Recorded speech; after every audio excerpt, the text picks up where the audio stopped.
Mula po noong pumasok ang taong ito, hindi po nagbabago ang pagtulong at kasiglahan ng mga kapatid sa gawaing pagpapalaganap.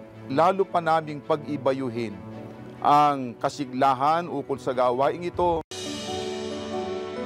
Ako ay nabautismuhan ng July 27, 2024 sa lokal ng Ramos. Kinakitaan si kapatid na Jersen ng paghahangad na lalo pang makapaglingkod sa Panginoong Diyos. Nung ako ay nabautismuhan, ang una kong inisip ay papaano ko kaya maaakay ang aking buong pamilya sa iglesia. Yun ang aking unang pinag-iisipan kung papaano. Naging aktibo rin siya sa mga gawain sa iglesia, lalong-lalo na sa gawaing pagpapalaganap ng Ebanghelyo. Gustong-gusto kong makatulong sa gawaing pagpapalaganap dahil napatunayan ko na ang Iglesia ni Cristo ang totoo na sumasamba sa Diyos na lumikha ng lahat.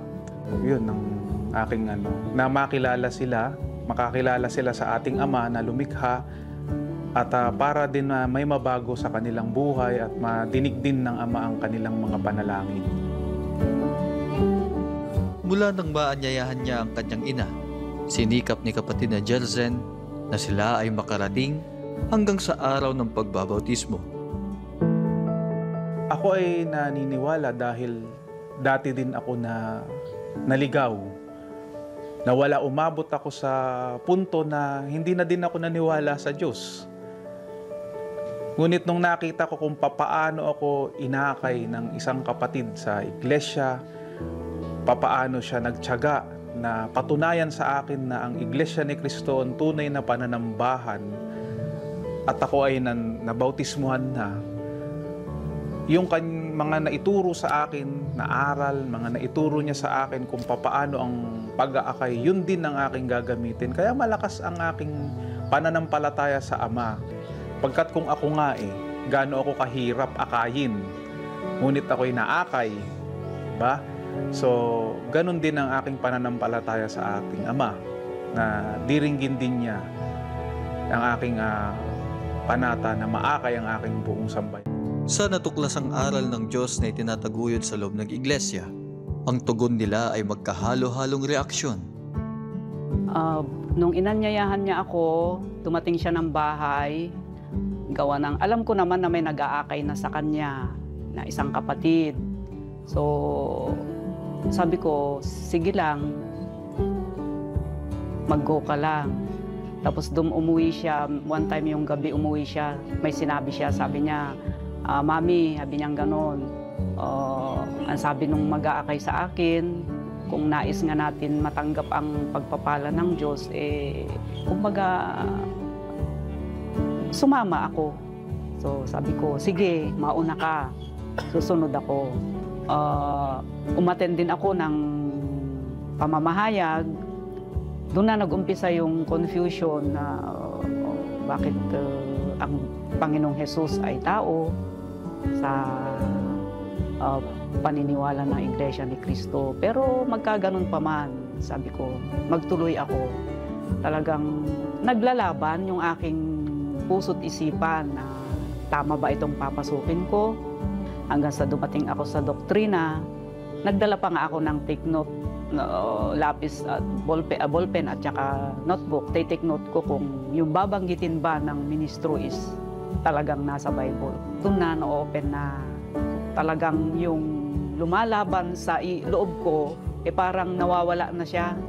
Nawawala na siya na parang ang sinusunod ko na talaga yung udyok na talaga ng puso't isip ko. So ako'y nagpapasalamat sa Diyos at naakay ako ng aking anak at nawala lahat yung confusion ko. Nasabi ko, ito na yung talagang relihiyon na tama para sa amin. Ako'y nagpapasalamat sa nag-akay sa anak ko na ginamit ng Diyos upang sa ganun din ay sa pamamagitan ng pag-akay niya sa anak ko, naakay din ako ng anak ko at nakilala ko rin ang tunay na Diyos. Nang nagdesisyon ng pamilya na sila ay magpapatuloy sa pakikinig, hindi nila naiwasan na sila ay makaranas ng matinding pag-uusig. Dahil dati akong born again, ay dun sa simbahan na dati kong kinaaaniban. Dahil simula nung kami ay umalis doon sa simbahan na yon, dahil kami ay parte ng music team nila, ay hindi na naging katulad nung dati yung simbahan. Marami man ang pinagdaan ng hadlang sa pag-anib sa loob ng iglesia. Iisa lang ang panalangin ni kapatid na Jelsen para sa kanyang pamilya. Ang aking panalangin sa aking pamilya ay makilala din nila ang ating Diyos na lumikha, na tunay na Diyos, at siya lang naman talaga. Ako ay nanangan at naniniwala na kapag nakilala ng aking buong sambayan ng ating Ama na lumikha, ay tulad ko din, ay makakaranas din sila ng kapayapaan sa kanilang puso. Hinasangkapan siya upang maging miyembro ang kanyang pamilya sa araw na ito. Nabautismuhan ng kanyang ina na si kapatid na Zenaida, at nasa proseso naman ng pag-anib ang iba pa niyang mga kapatid. Ako ay nagpapasalamat sa Diyos at sa dami ng mga sagabal sa aking pinagdaanan. Ako ay nagpupuri at nagpapasalamat sa Diyos at sa ating Panginoon Hesukristo, at ako ay nakarating sa bautismo. At napakalaking biyaya ito sa aking buhay, lalo na sa aking buong sambahayan.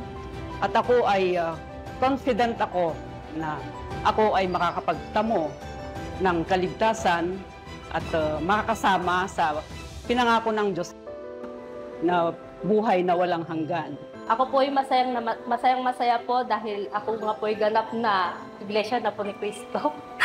Laking bless po sa akin kasi po, itong araw po na to, bless po sa akin kasi birthday ko. Kabilang si kapatid na Jelsen at ang kanyang pamilya sa maraming tao na bunga ng pag-anib sa Iglesia ni Cristo ay nagkaroon ng karapatan na maglingkod sa Panginoong Diyos at ng pag-asa na magtamo ng kaligtasan sa araw ng paghuhukom. Mula po rito sa Santiago City, Isabela, ako po si kapatid na Raymond Iglesia para sa Iglesia ni Cristo News Network.